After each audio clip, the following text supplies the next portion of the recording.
yeah, returning it. All morning. Hey, I think we got some guys that are in court today too. We have some guys in grand jury and other places, so we'll see.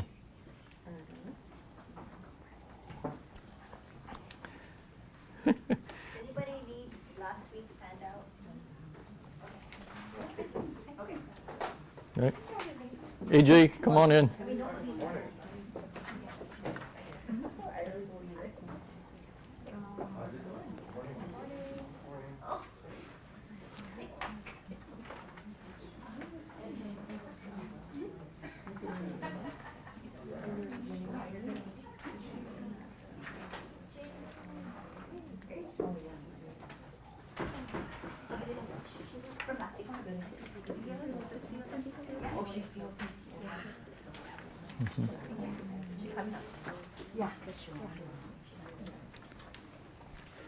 Okay.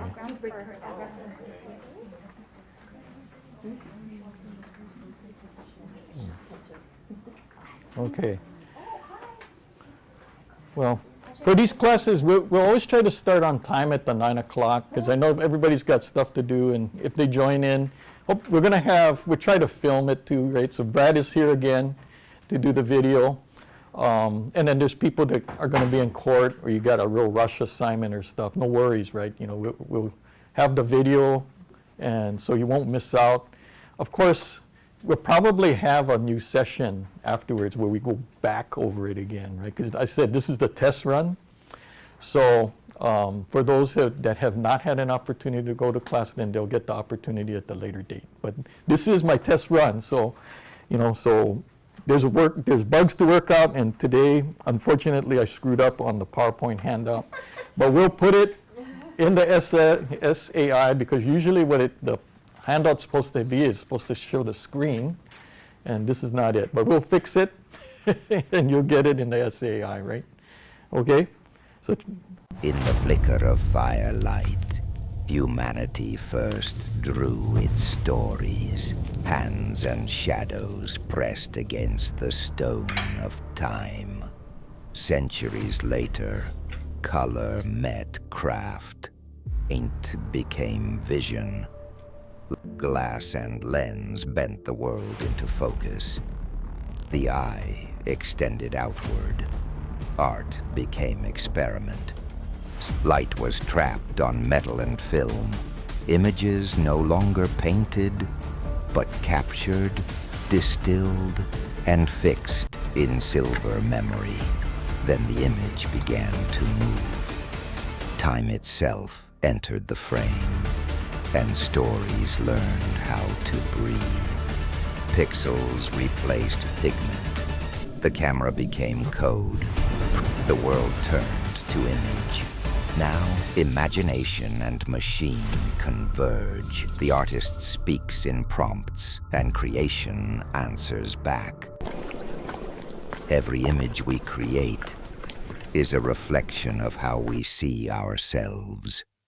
But in whose image were we created? okay. So, let me see if this works. Okay, well, welcome. Class 3, image generation. I have to say, image generation is probably my favorite topic, my favorite. And I think for a lot of you, you're going to find it to be your favorite too, because this is the one where, you know, personally, not just at work, you're going to find some uses for this stuff. But the story about all of this goes all the way back to probably the 70s. I think about Steve Jobs. Steve Jobs believed that computers were too technical and sterile. They're designed for the nerds, the engineers. They weren't meant for artists, and he hated that. So what he did was, when he went to school, he didn't take computer classes. What did he take? Anybody? Anybody know the answer? Marina, you should know the answer to this one, right? You work for Apple, huh? Didn't he take humanities classes? Right. What? Actually, he wouldn't take classes. He would just like go into whatever classes he was interested in and sit in and listen to the lecture and then like bounce. He was at Reed College in Oregon, And the class that he sat in, that he begged to get in and the dean let him go into it, was calligraphy. And the calligraphy class led to something very important in the history of computing. Because what he was thinking about, he wanted the beauty. He talked about the intersection of technology and the humanities. And it came into form with the Macintosh, right? Because what does the Macintosh do? For the first time, when you had word processing or things, that what you could do is you could have that like calligraphy type, right? And the rest of us who've been around for a long time, we know what happened before the Macintosh. We had what? Courier, Prestige Elite, right? We were using Selectrics, right? We were out there pounding away on the Selectric. Oh, we had Wang, because Wang, does anybody know who Wang is? Well, I know somebody does, right? But, Wang is long gone. But that's how word processing was. That's the word processing before the Macintosh and Steve Jobs. Ugly, technical, impact stuff, right? He wanted beauty in the computer. He didn't want plain vanilla boxes, that people use, the squares. He wanted round shapes. He wanted it artsy. Well, it's because he cared deeply about topography and design. He wanted the words on the screen to be sort of like art, not machine code. So it unlocked creativity in people that they never thought they had. Before then, you had to go to a typesetter, right, to have stuff made. But now you have a Macintosh, boom, right? You could just make it, and you could make flyers, and you could design beautiful things where the fonts were all great. So,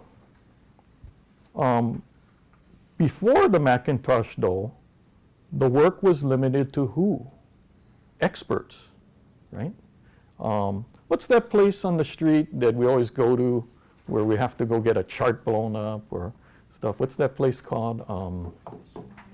Professional Image. Our office used to go there all the time, right? Because we didn't have guys like Brad. We didn't have AV. So we were dependent on them to do it. Every single chart, you'd have to take the Professional Image to have it blown up. Well, we can go even one better, because what AI can do for you, for visuals, is a lot like what the Macintosh does for type. It opens up art for everybody. And you don't need a lot of gear to do it. And it's because the AI has learned art from the experts. It's learned how to paint. It's learned how to draw. It's learned how to do photography. It knows how to do typeset. It knows about white balance and space. It knows all those things. We don't necessarily need to do it. If you do know something about it, your talents become enhanced because you can be more precise about what you want it to do. You can give it instructions to make it do amazing things. So once again, it comes down to the conversation, how you speak to the machine, and thus how it's going to create all this stuff. Without a paintbrush, without a dark room, and no code, just English, right? What does this mean for the traditional tools that we've used to create art? Adobe has made tons of money off the Creative Suite. Photoshop, Illustrator. Those are things that go way beyond Adobe Acrobat. Adobe Acrobat deals with PDFs, but the rest of Adobe deals with what? Website design, right? And creating images. It's going to be harder for them as the AI opens the door for these creative tools. So Adobe's going to have to adjust to that market and adopt AI without losing their shirts. It's a tough job. So where Steve Jobs wanted to democratize design and open it up for the masses, you know what AI is doing? It's democratizing imagination and the arts. And we can see even sound and music, can be there. So today, though, we're going to explore how AI imagery works and how it can serve your work here at the Department of the Prosecuting Attorney. But I want everybody to think about what this tool can do for you, not just in the office, but in your personal life And you're going to be able to do things that really you probably weren't able to do before, or you didn't think you had it in you, but you do. So let's talk a little bit about the tools. There's a lot of them. There's things, maybe a lot of folks haven't heard of WAN and Nana Banana and Whisk and Flux, and the more popular ones like Midjourney. Who's heard of Midjourney? Yeah, Midjourney, right? And you've probably heard about DALL-E, right? DALL-E, anybody? Well, Marina knows. Okay, so go to Marina if you got a question. No, you don't need to know all of these tools because a lot of them do the same thing. And today, I'm going to focus mostly on one because I can't go through all of these guys, right? And there's many, many more that are coming out. But good news, because we can talk about one in particular, and that one is going to be, where is it? Well, let's show this screen first. Gemini. Who is Gemini, right? And who is Gemini Flash 2.5? Gemini is Google. Okay, Gemini is Google. Gemini is built by Google. What is Nana Banana? It is the technology behind images in Gemini. And guess what? It's free, just like Gmail. Now you can buy a professional account or a corporate account, but for the vast majority of people, the free account will get you there. And I mean, you can do a lot of images for free using Google. And I encourage you to do so. If you already have a Gmail, you're already halfway there. You just got to go download Gemini and use it. And Nana Banana is built into it. What are we going to do first? We're going to talk a little bit about text to image. And different kinds of image generators do better jobs with this. But what is text to image? It's a prompt that tells the AI what to make. What image are we trying to create? Is it a painting? Is it a picture? Is it a drawing? Is it a chart? What is it? Right? We're going to describe it through the prompts. And the prompts can be really long and really complicated. They can simulate things like telling it the exact kind of camera you're trying to simulate. So if you know how professional photographers, who knows what a Hasselblad is? You know a Hasselblad. You know where they use those, right? Studio photography. That's what the pros use. And they use specialized lenses and everything. They have lighting. Guess what? In the prompt, you can put all of that inside the prompt to make it pretend that that's the camera you're using. So instead of just shooting like shots like as if it's from your iPhone, it's going to shoot it like how it appears taken by a professional. So you say mimic an award-winning photographer who shoots for, say, I don't know, National Geographic. And I'll have some of these test prompts you can use, the National Geographic stuff. So like you could go to Africa and you shoot the lions and the elephants or whatever. You can do that. But let's get down to earth. I'm going to do my first sample. I'm going to have it draw a young Korean woman, age 25, but they shot it with a Hasselblad, an XD2 100C, and there she is. There she is. Does she look real? Not quite, because her face is perfect. So what you got to do is tell it, hey, put a little of the skin pores, maybe there's some moles or something. So if you look real close, you can see the little imperfections now in the face. And then we're going to tell it, hey, how about put some cheek blush on her? She's kind of without too much makeup. We can add that. So there we go. Now, she's got this one pose, but you're using her as your AI model, and you want her to play different roles. So here we go. How about using her like this, all these different ways? And it's just doing this, on the fly, right? Bam, bam, bam. These are just different progressive prompts, and it's creating different things for you. But there's more. We can set the scene. Where should we put her? How about on the beach? Waikiki Beach, right? There she is with an appropriate attire. She's wearing a sweater out there, okay. But It's a beautiful scene, and then, you know, my daughter pointed out, there's something wrong with this shot. What is it? It's the wrong side, right? I mean, but that's Diamond Head. Does Diamond Head look like that? People have been to Diamond? No. Right? Yeah. No. So, you know, when we look at spot the fake, right? You see, she's already saying spot the fake. Is that realistic? No, it's not. Does it look good? Yes, it does, right? But it will fool a lot of people if you haven't been down to the beach, okay? So watch the fakes, because there'll be a lot of them. Do we still need Photoshop? Is there a use for it? Yes, there is. Yes, there is. Because you could take an image that was created by AI and you can edit it. If there's something wrong with that picture, maybe, you know, we could fix it in the Photoshop, because we can edit, you know, the image in Photoshop. You know, so we could, maybe something that's bad with it we could clean up. But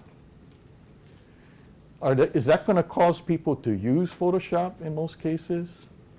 Probably not, because as the technology gets better, 99% of the time, you're probably going to be happy with what it makes. Or it's so fast, you're just going to say, oh, I'll just generate it again and tell it, don't put it over there, you know, whatever, right? You just create it from scratch. It's okay, you can do it again. How many people have been to the Greek Isles? I got to go in 2023.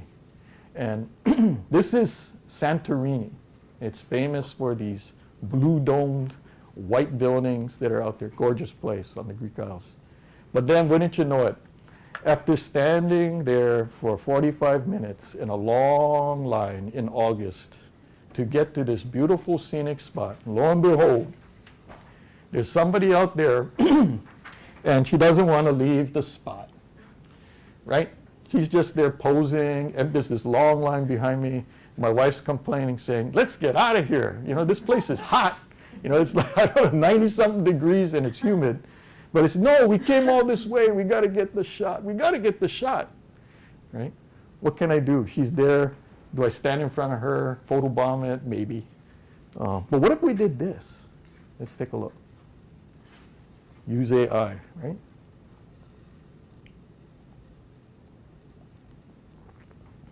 Don't worry, you'll get all these prompts. They're not really hard. They're not really hard.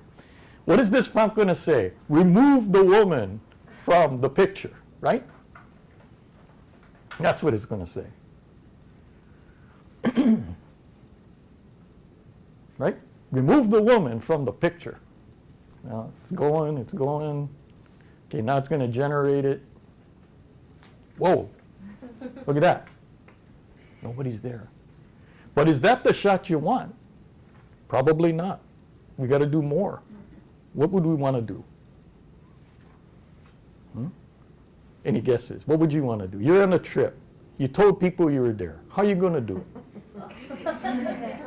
Wait, what did? Oh, so it has my photo, right? And so I want to put me in the scene, right? Well, let's see how it does it. But hey, it's only my face. What about the rest of me? Is there a floating head that's going to be out there? No. The AI is so smart that it knows from the clues of the original shot what I might look like for the rest of me. Isn't that something? That's how smart it is. And so now I'm in the picture. Is that useful? Probably. Now, is there mischief involved with these types of things? Can we put objects in a scene that don't belong there? Like, are brothers and sisters going to get each other trouble saying so-and-so didn't clean up their room and then mess it all up and email it to mom? Are they going to do those things? Yes, they will. Right? Because they'll know how to use the AI. Okay, here's another one. You got a really old picture. It's in a yearbook. It's in the newspaper. You have an original shot in black and white. It's torn. You got to go to these photo restoration places, right? You drive around town and they say, hey, don't worry, we can fix your picture, right? They scan it they use Photoshop, they patch it all up, they maybe even colorize it. Guess what? You can too. You can too. And I'm just using Gemini. This is a picture of my aunt, Mabel, in 1958. She appeared in the Honolulu Advertiser, and this is her wedding shot, right? And you say, wow, that's how Auntie looked like, okay? What can we do for it? Well, let's try it. We're going to upload the shot.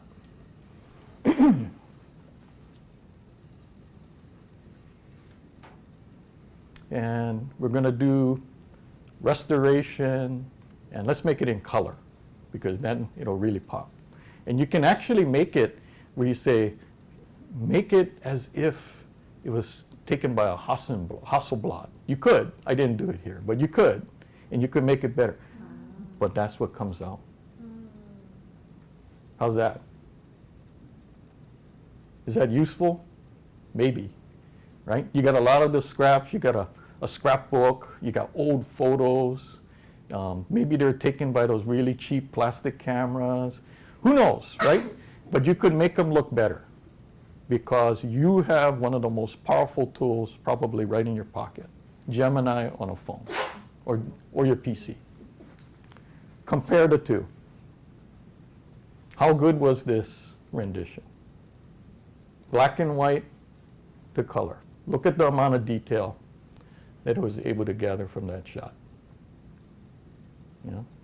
Is that interesting? Who thinks that that might be something that they might want to try? Raise your hand, right? Anybody take a photography class, art classes? Who's taking well, Marina again. I should have known. You don't have to. You don't have to. You know, my teacher at Iolani, his name was Mr. Siprit, and he saw me with a new camera, and he goes, I still can take better pictures than with you and your fancy Canon camera. He had a Pentax. Anybody know what a Pentax is? And manual control. So manual shutter speed, manual aperture control. Mine's automatic. So I don't need the automatics because I got this in my head. I know the creative vision. He's right, and so do you.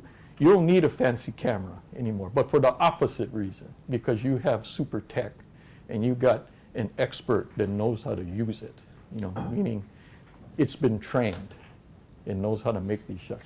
To try and do something like this on Photoshop, you're going to spend days trying to do something like that. It does it in seconds. Wow. I mean, well, what else can it do? Let's try another one. Let's say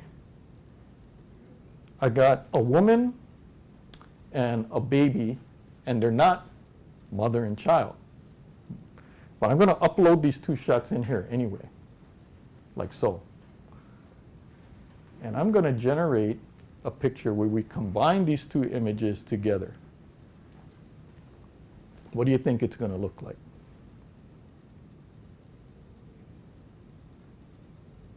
Well, let's take a look. Maybe I can roll it up a little bit here.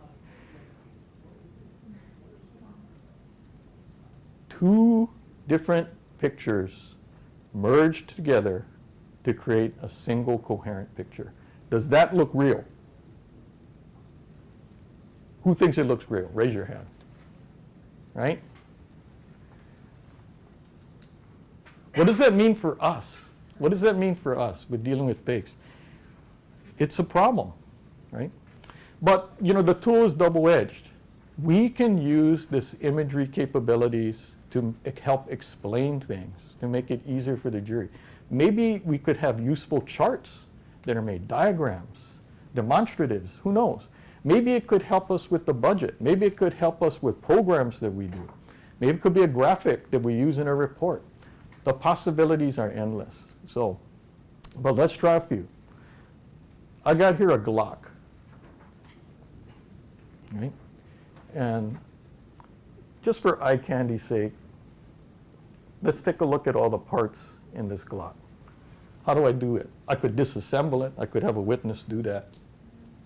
I don't need to. because I can have the AI do this. Might that be useful? Some situations, yeah. Right? All the components are there. Pretty cool stuff, right? Let's try another one. You guys ever had a dangerous dog case? I'm asking this to you guys know this one, right? Here he is.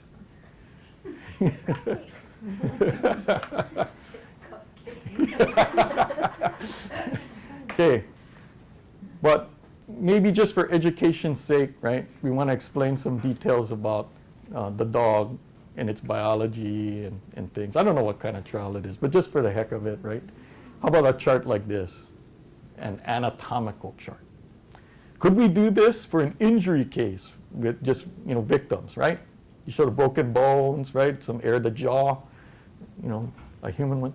Same thing. All the parts, right, get exposed. A cutaway, so you can see what's underneath the skin. Is that useful? Maybe. But that's the possibility of imagery that we can use in a trial, in a presentation, to help educate folks. Okay, let's try another one. See what this one is.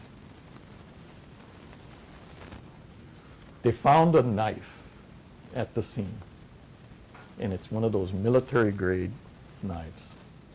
And I don't know a whole lot about the knife, but what the AI can do with a picture, so maybe at the scene they took a picture of the knife, and you say, gee, what kind of knife is that? Huh? The AI can tell us because it recognizes it. Gives you all that textual information from the image. So this is a little bit different. That's image to text. It's looking at the object and telling you what it is. Is that useful? What do you think? What do you think, Rose? Could that be useful? Okay, but wait, there's more. Say that information that you want to use it in your felony case, and this was the dangerous instrument that the guy used, and you want to just show, all the details with it. How can we make a chart that's nice eye candy for the jury when we're saying this is the weapon? We make a chart like this that annotates that knife and shows all of the characteristics of it. How about that? Could be useful. And how fast does it make it? With the right prompts, you can make these things. As we start doing it and practicing it, we're going to get better and better, and we will make better charts. We'll make better graphics. We'll have better demonstratives. But, okay, now, victims of crime. So imagine for a second that this young woman is a victim of crime, and you met her and stuff. And let's say that she claims that there's some domestic violence incident where she got hit. And she says, hey, I got a picture that I took of myself, when it happened. Well, but did she? Based on that first shot, the outdoor shot, we're doing prompts to change it to an indoor shot, where it's illuminated by your iPhone. And then we could say indoor with the lamp, like a bedroom lamp on a nightstand or something. And maybe she looks like this. And maybe she's claiming she got injuries in there. And she says, well, when she does this fake stuff, she says, the blood looks a little too Halloween. So she says, let's kind of roll that back a little bit, right? And then maybe she wanted the eye, say, maybe make it a little more swollen or black and blue. There she can look like that. Then she says, she's thinking, maybe I can make it look more real by making it look like I took a selfie. Like I pointed the iPhone at myself to take the face and get a close-up on that injury. What would that look like? Hey, there you go. Now, if you got one of these, might you think that that's a real injury? Is that a problem? Could be. Right? She said, well, I really did get this injury. I just didn't take the picture. We're going to have to deal with these issues. These are real issues. And, that's the other side. Huh? Okay. So, this leads us to this. Hang on a second here. The handout that I gave. How do we spot the fake? How do we spot the fake? There's going to be imperfections. So maybe as for fun, for one of the homework exercises you can do today, I just thought of this now. When you go on Instagram or TikTok or Facebook, you ever notice that there's pictures that people claim they're somebody but they're not? Look for some of these things. I saw the 6-fingered person or the 3-fingered person or the fingers are merged like this. That's what I mean. It's going to show in the shot. And I saw that on Instagram the other day. I saw this person who claimed they're a police officer, and they had a feature like that. Or the car was kind of weird. It had weird imperfections. The other thing you notice is that maybe on the uniform or signage or something, you get what's called gibberish. It says, what is it saying? Is that a foreign language or something? No, it's not. It's not any language. It's unreadable text, because a lot of these AI systems can't render text properly. And what happens as a result, you get garbage.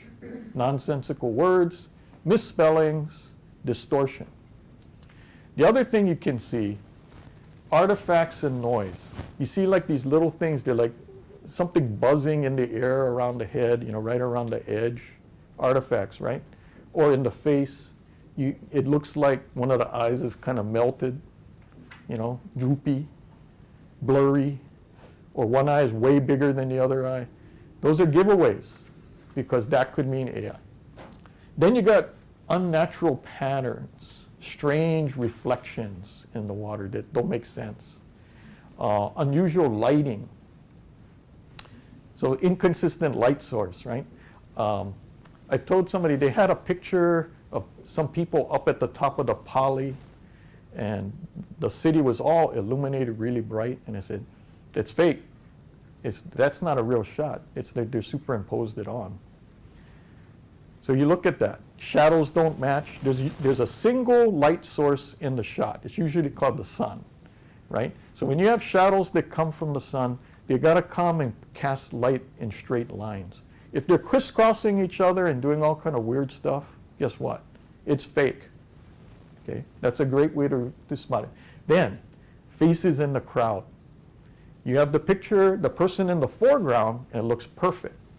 But that crowd scene, hey, how come like these same 10 guys appear on the left side and on the right side? Huh? Because it has to make up a crowd scene, right? So it keeps on repeating the pattern, and you get fake duplicated objects. So watch all these things, because they're going to give you the clues of when you're dealing with a fake. Now the last demo I'm going to show today is about a product that is brand new. And brand new is a relative term. All of the stuff that I showed you from Nano Banana today, guess what? Who can guess when Nano Banana was released? Anybody? September. Google rolled it out in September. Right?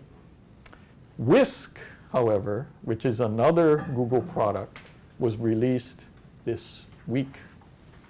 So it is brand new. So you guys got the cutting edge. We got September tech, and we got this week tech in the middle of October. What is Whisk? Whisk is using a type of imagery that's different. It's called promptless imagery, or minimal prompt, I guess is a better description. It uses 3 sources to create original things. It doesn't require text where you're telling them combine stuff together, because you can do it through text, text command, like we said, text to imagery. It doesn't need it. It could just go on the basis of the 3 things that you give it. here it is. Where can I find Whisk? It's in Google Labs. So when you do your search, search Google Labs, and it's buried down there, way at the bottom, but look for it, Whisk, okay? It's free. Isn't that great? I want you to try all the free stuff you can because there's gold in the free stuff. It's great. What can Whisk do? Well, let's find out. I'm going to do a little demo here. I'm going to get our old tech remote to work. Maybe I got to try my trusty mouse.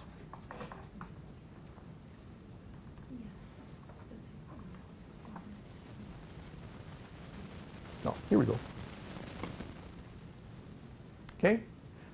There's 3 boxes here. The subject, the scene, and the style. So I just randomly chose some guy. Looks kind of familiar. And we'll put a familiar scene in there. Here's the courtroom, right? Circuit court, we all know there. And we'll put this style image. So we're going to do this image in a certain style. Let's find out what it is. It says, hey, wait. What is this? Anybody know what this is? It's a Funko Pop, right? So what are we going to do? We're going to make Funko Pops today. Let's have some fun. Make the subject into a Funko Pop. Right? But wait, there's more. Right? Does that look like a pretty good Funko Pop, by the way? Is that pretty cool? What else could we do? Well, we can give him a teammate, right? Co-counsel, some other guy that comes down to court with him. So we'll change the scene a little bit, and what we'll do, we'll take this scene here, and we'll download that. And then as soon as we download it, I'm going to swap out the scene so that he appears in the scene, right? So we just change that. Grab my download here. And there he is. So that's the new scene. Then I'm going to change the subject. Okay. I was going to choose one of you guys, but sorry. It's time we got to prep all this stuff, right? So I used this shot in the earlier one to put myself in Santorini. So I guess I'll give him company. Okay, I volunteered myself. So I'll put myself over here.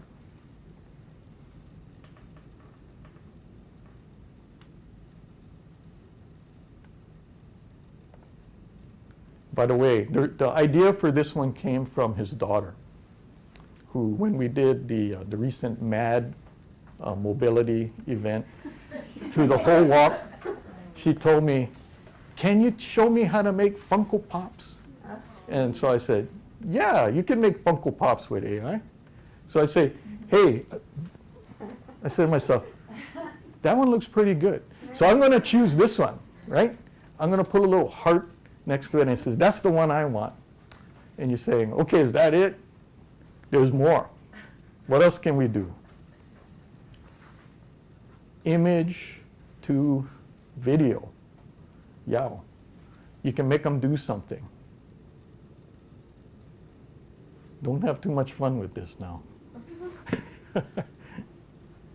Okay.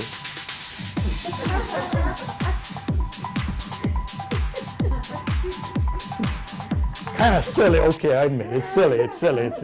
But hey, like I say, the best way to learn is what? Have fun. Go out there, try this stuff. You'll like it. Trust me. That's fun, right? Who thinks that's fun? Okay. So we go back to the original question that I brought up at the beginning of today's class. In whose image is AI really making? And you know, the simple answer to that is, it's ours. AI doesn't create by itself. It reflects what we give it. It's our reflection that's in there, right? That's me up here, right? It's a distorted reflection, but it is a reflection. And the images come from up here. It's imagination, it's choice, and it's direction. AI is a tool, not the artist. What it needs is human vision to bring it to life. So if you think that you're not creative, remember, Creativity is not a skill. It's not about learning how to use Adobe Photoshop. It's about intent. It's about imagination. You got to tap your ideas. You got to practice tapping your ideas, your memory, your instincts. Let it go and let the AI show you what you're thinking inside, right? Because there's a creative thing in there that's fun. So your homework, create something interesting, fun, imaginative, beautiful, whatever it is, make it yours. And then surprise yourself with unlocking then what you're capable of, because AI amplifies what's inside, what's already inside you. So I'll see you next time. Next time, as I said, we're going to have a workshop, so it's not really a full class, but I want you to bring your ideas. What have you guys been trying out? Have some fun, and let's see what people have come up with, and let's see what else we can make. Because we covered a lot of ground in classes 1, 2, and 3, so it's time for a recap and for us to digest all the things that we've been doing, and we'll see what you come up with. So now it's up to you. I've given you the keys to the car, and you got to drive with it now, okay? What do you guys think? You guys gonna have fun? Have a great weekend. I'll see you next time.